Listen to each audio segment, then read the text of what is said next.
ওকে, কালকের ম্যাচটা দেখার পর অনেকগুলো জিনিস বলা উচিত আমার মনে হলো। যাই হোক, এর মাঝে অনেকগুলো ঘটনা ঘটে গেছে যেগুলো সব অ্যাজ আ মোহনবাগান সমর্থকরা তোমার সবাই জানো।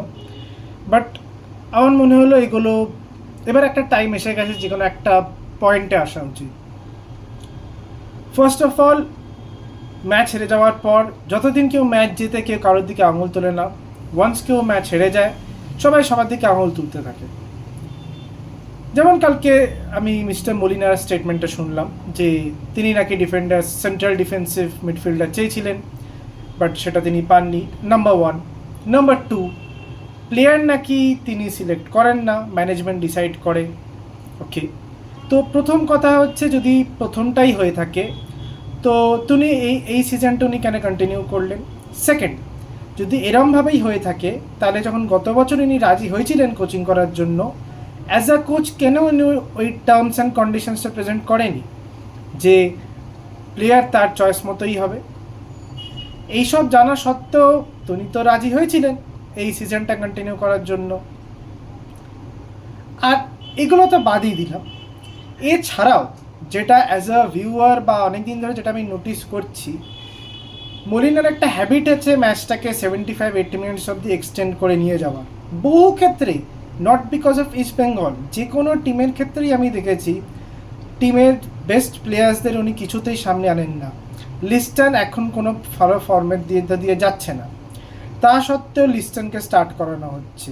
মিডফিল্ড যেখানে কোনো মিডফিল্ডে কন্ট্রোল নেই, শুধু গত ম্যাচের কথাই বলছি না, হ্যাঁ কিছু ম্যাচ ছাড়া আমরা মেজরিটি ক্ষেত্রে দেখছি যখনই লাস্ট কিছুবার ডার্বি হচ্ছে বা কিছু ম্যাচেস হচ্ছে সেখানে মোহনবাগান কিন্তু মিডফিল্ডে কন্ট্রোল পাচ্ছে না।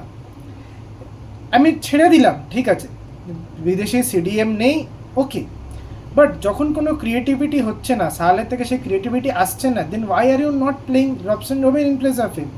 যেখানে বারবার রবসন অ্যাজ এ নাম্বার 10 খেলতে পারে আমরা আগে দেখেছি। তোমার যদি লিস্টনকে খেলাতেই হয় বাদিকে, তুমি যদি যেখানে ইনস্টেড অফ 6টা ফরেনার একসাথে ফিল্ড করছো তুমি 4জনকে অ্যাটলিস্ট করাতে পারতে। পরে সাহাল আসতো, আমরা তো আগের বছর দেখেছি যখন গ্রেগ স্টুয়ার্ট ছিল তখন গ্রেগ স্টুয়ার্ট স্টার্ট করেনি।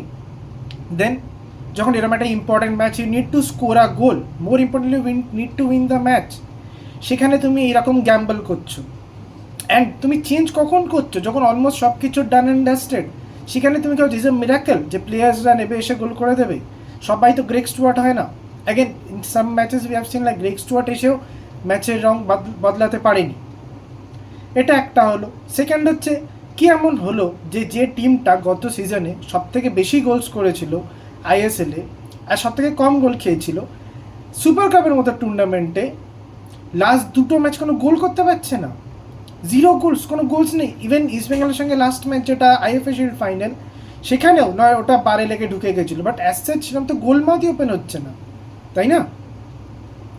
যে টিমটা সবথেকে বেশি কন্ট্রোল ফুটবল খেলতো, মিডফিল্ডে সবথেকে বেশি পজিশন ছিল, আমি গতকালের ম্যাচ যতটুকু দেখতে পেয়েছি আমি সেখানে তো কোনো কন্ট্রোলই পেলাম না, মিডফিল্ডে তো কোনো কন্ট্রোলই নেই। স্ট্রেঞ্জ, আমি এত সহজ একটা টিম কী করে পড়ে যায়? এবার এবার তো আমাদের এআইএফএফ ক্যালেন্ডারতে আমার কিছু বলাই নেই, এখানে তো 10 দিন ফুটবল খেলা হয়, নেক্সট 1 মাস ছুটি থাকে।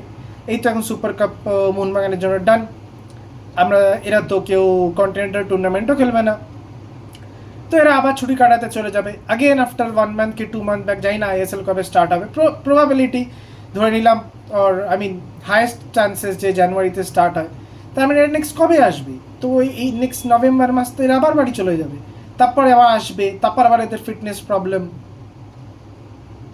মজাই ভাই আলাদা জীবনে।